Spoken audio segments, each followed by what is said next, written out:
පල්ලෙහාට ගියා. ඊට පස්සේ ගොඩාක් උඩට ආවා. දැන් මොකද?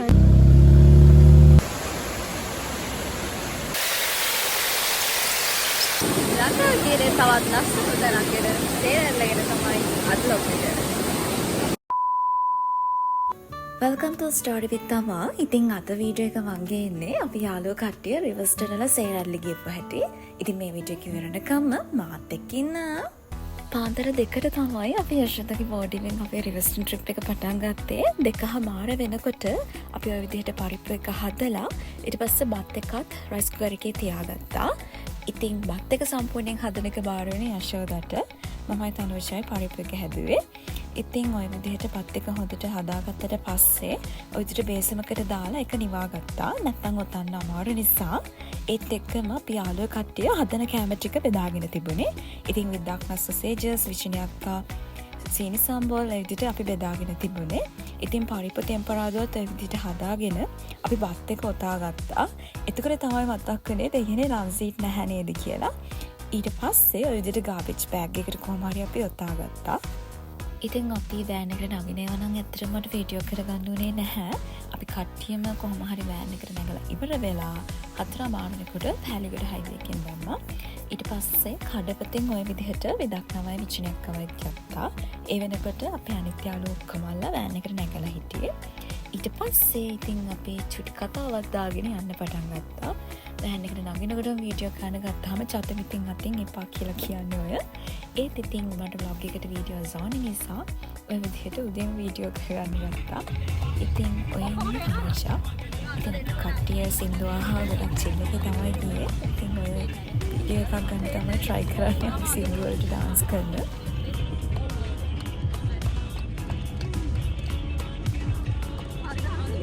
අපේ ට්‍රිප් එකේ ප්ලෑන් එක තිබුණේ හයිවේ එකෙන් යන්න. ඒ කියන්නේ මීරිගම ඉඳන් කුරුණෑගලට. ඊට පස්සේ කුරුණෑගල හරහා තමයි මීරිගමට යන්න හිතුවේ. ඉතින් ඔය විදිහට අපි හයිවේ එකෙන් ටිකට් එක අරගෙන හයිවේ එන්ට්‍රන්ස් එකෙන් ඇතුල් වුණා. ඉතින් ඊට පස්සේ අපි සින්දුකිකේ ගොඩක් චිල් එකෙන් ගියා. ඇතරම අපි යන්න හිතපු රූට් එක තමයි මීරිගමෙන් කුරුණෑගලට ගිහිල්ලා කුරුණෑගලින් ඉබ්බාගමුව ඊළඟට යටවත්ත රත්තොට ඒ පාරේ රිවර්ස්ටන් යන්න. ඉතින් අපි ගොඩාක් පාන්දර ආපු නිසා ඔය විදිහට ඊර පායන එකත් අපිට ඇත්තටම බලා ගන්න පුළුවන් වුණා. හයිවේ එකේ ගියත් ඒක ගොඩාක් ලස්සනට අපිට පේනුණා. ඉතින් ඔය විදිහට වීඩියෝස් උත් අරගන්න ගම අපි කුරුණෑගලටම ආවා. ඉතින් ලොකු වෙලාවක් ගියේ නැහැ. මට මතක විදිහට නම් ඇත්තටම ටිකට් එකක් උනේ රුපියල් 300ක් වගේ.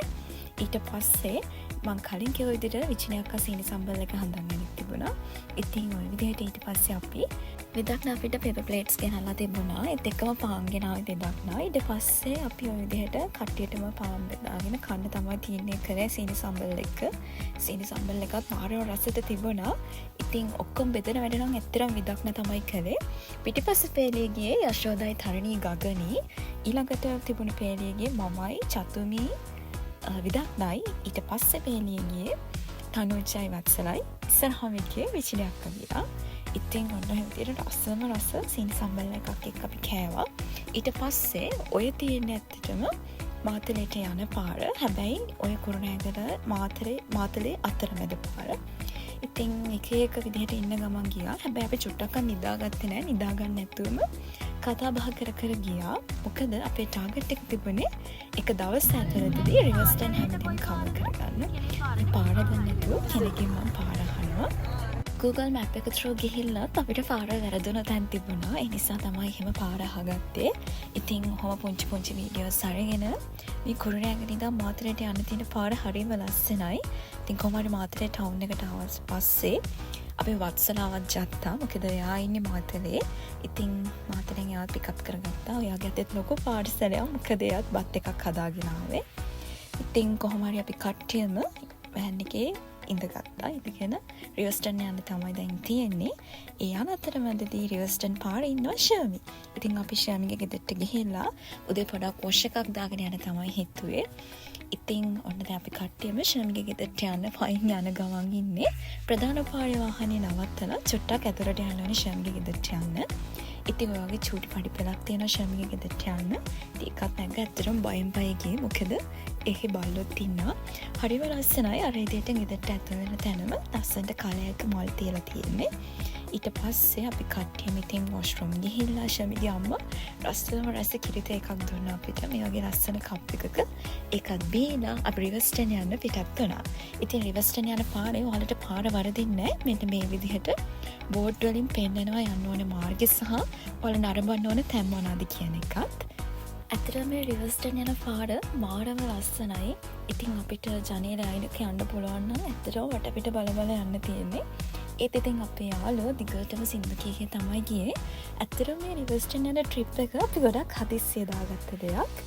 රිවර්ස්ටන් තියෙන්නේ ඇත්තටම නකල්ස් රක්ෂිතයට අදාළව. අපි හිතුවට මාතලේ නම් ගොඩාක් දුරයි කියලා එහෙම නැහැ. ඇත්තටම කුරුණෑගල ඉඳන් පොඩි දුරක් තමයි. ඇත්තටම පැය දෙකක වගේ දුරක් තමයි අපිට මාතලේට තිබුණේ.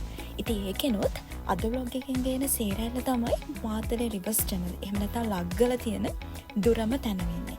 ඉතින් අපි හිතුවා රිවර්ස්ටන් වලදී මුලින්ම අපි කවර් කරන්න ඕනේ දුරම තියෙන තැන කියලා. ඒ කියන්නේ සේරැල්ල.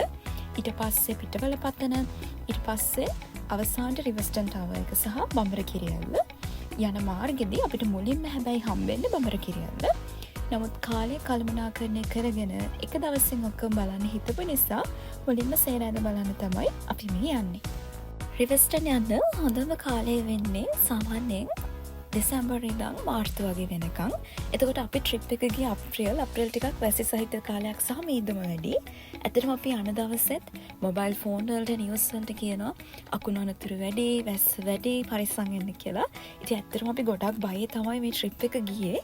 ඒ වුණාට අපේ වාසනාවකට අපි ගියපු දවසේ අප්‍රේල් වල චුට්ටක්වත් වැස්ස තිබුණ නැහැ. වැස්සට අහු වෙන්නේ නැතුව අපිට අවශ්‍ය ටික කවර් කරගන්න පුළුවන් වුණා. ටිකක් විතර බෑවුන් සහිත පැත්තක් තමයි මේ රිවර්ස්ටන් වලට යන්න තියෙන පාර. ඒ යන අතරමඟදී මෙන්න මේ වගේ පාරෙන් අපිට හම්බුණා මීහරක් රැලක්. මම හිතන්නේ මීහරක් කිව්වට ඇත්තටම මේ කැලෑවින්න හරක් අයිතිකරුවෙක් නැති. ඉතින් අපි කට්ටිය සින්දු කිය ගොඩාක් විනෝදෙන් ගියා. දැන් මේ වීඩියෝස් බලනකොට ඇත්තටම ආසයි ආයි ට්‍රිප් එකක් යන්න. මම කලින් කිව්ව විදිහටම ටිකක් වංගු වැඩි පාරවල් තමයි රිවර්ස්ටන් එකේ තියෙන්නේ. ඉතින් ඔයාලට මගේ සවුන්ඩ් එක ඇහෙන්නේ මගේ යාළුවෙක් හොඳටම වොමිට් කරනවා. ඉතින් ඒත් අපි දන්නේ නැතුව සින්දු කිය විනෝදෙන් යන ගමන් ඉන්නේ.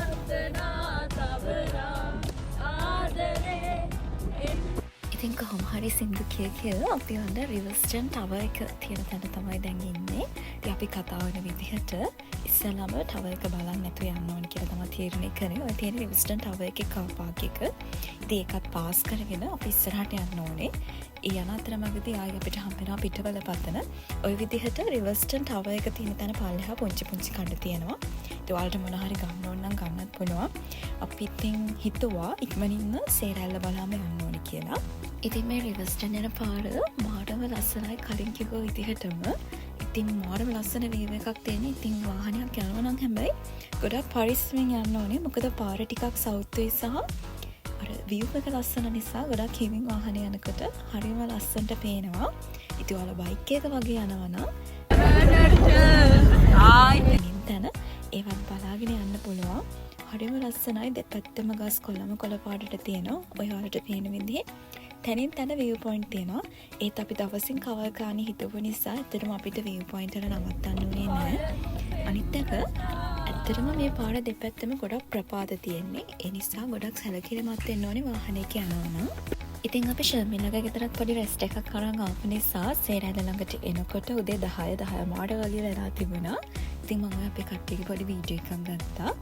ඉතින් අපේ යාළුවෙක්ට චූටි බඩ අමාරු නිසා දිගටම වොෂ්රූම් වල නවත්ත එන්න ඕනේ. ඉතින් මම විහිළුවට යාළුවාගෙන් සේරැල්ල ළඟ වොෂ්රූම් එකේ රිවිව් එක ගන්නවා. ඉතින් ඊට පස්සේ අපි ගියා මෙන්න මේ විදිහට සේරැල්ලට තව තියෙන මීටර් 50යි කියලා ඔච්චර බෝඩ් එකකින් තියෙනවා. ඉතින් මම එකත් කැප්චර් කරගෙන යනකොට යාළුවෝ ටික බලන් ඉන්නවා මම එන්නකම්. ප්‍රධාන පාරෙන් පහළට පඩිපෙළ තියෙනවා. එකේ එක පඩිපෙළක් බැස්සට පස්සේ මෙන්න මේ විදිහට ටිකට් කවුන්ටර් එක තියෙනවා. එතන පැහැදිලිව දාලා තියෙනවා දේශීය වැඩිහිටියෙක්ට නම් රුපියල් 75යි. ඒ විදිහට විදේශිකයෙක්ට නම් කීයද ඒ විදිහට. ඉතින් අපේ 75 ගාන කට්ටියට මේ ටිකට් එක අරගෙන ওই විදිහට පඩිපෙළ බැහැගෙන ඉතින් සේරැල්ල බලන්න යන තීරණය කළා. දිගටම පල්ලෙහාට විදිහට පඩි තියෙනවා. හැබැයි අපි චුට්ටක් සැලකිල්ලෙන් යන්න ඕනේ. මොකද පඩි තිබුණට අර වැස්සත් එක ටිකක් දියසෙවල ගතිය නිසා ලිස්සන්න පුළුවන්. ඒ නිසා අත්තට පාවිච්චි කරලා අපි පරිස්සමින් යනවා නම් කිසිම කරදරයක් නැතුව අපිට යන්න පුළුවන්. ඇත්තටම ප්‍රධාන පාරේ ඉඳන් ලොකු දුරක් සේරෑලට පඩි පෙළ යන්න නැහැ. හැබැයි තරමක දුරක් තියෙනවා. ඉතින් ඔය විදිහට දිගටම පඩි තියෙන නිසා ප්‍රශ්නයක් නැහැ. ඒත් මම ওই වීඩියෝ කළාට බයෙන් බය කරන්නේ වැටේ කියලා. අර වැස්ස නිසා ලිස්සනක් ගතියයි. ඔන්න ඔය විදිහට පඩි තමයි තියෙන්නේ. ඇත්තටම මෙහෙම යනකොට දිගටම ප්‍රධාන පාරෙන් චුට්ටක් පල්ලෙහාට එන තැන ඉඳන්ම හොඳටම සද්ද ඇහෙනවා දිය ඇල්ලේ වතුර වැටෙන ගොඩක් සද්දෙත් එක්ක. ඉතින් අපි යනකොට ඒත් එක්ක මොනවද තියෙනවා. ඒක නෝන් එපා අනුතරදායකයි කියන දේ. ඉතින් දැන් අපි ඉන්නේ දිය ඇල්ලට ගොඩාක් ළඟටම ඇවිල්ලා ඔය ගස් අස්සෙන් පේන්නේ ඇත්තටම දිය ඇල්ල හරිම ලස්සනයි. ඔන්න දැන් තියෙන්නේ සේරැල්ල.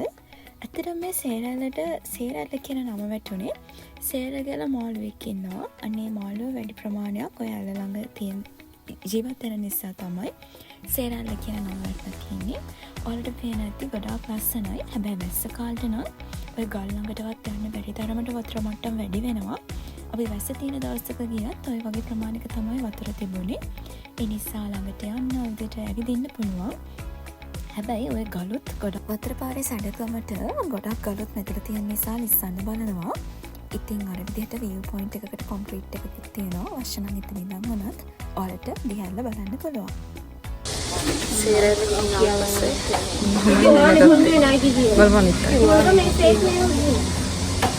ගමන කොහොමද? වර මහන්සි නෑ? මහන්සි දාඩිය. හායි ගගනි. ගමන කොහොමද? සුපිරි. හායි. අනේ අනේ කොහමද ගමන? අනේ මේවා යනවා මෙහෙම. හරිවට අය. ශෝදා කොහමද ගමන? සේරැල්ල. සේරැල්ල හොඳයි. ගොඩක් පල්ලෙහාට ගියා. ඊට පස්සේ ගොඩාක් උඩට ආවා. දැන් මහන්සි අපි දෙහෙට එකක් බොන්න හායි දරණි. කොහමද ගමන? හායි ඉරක්. ඉතින් සේරැල්ල පටන් ගන්න ප්‍රධාන පාර මෙන්න වගේ පුංචි කඩයක් තියෙනවා.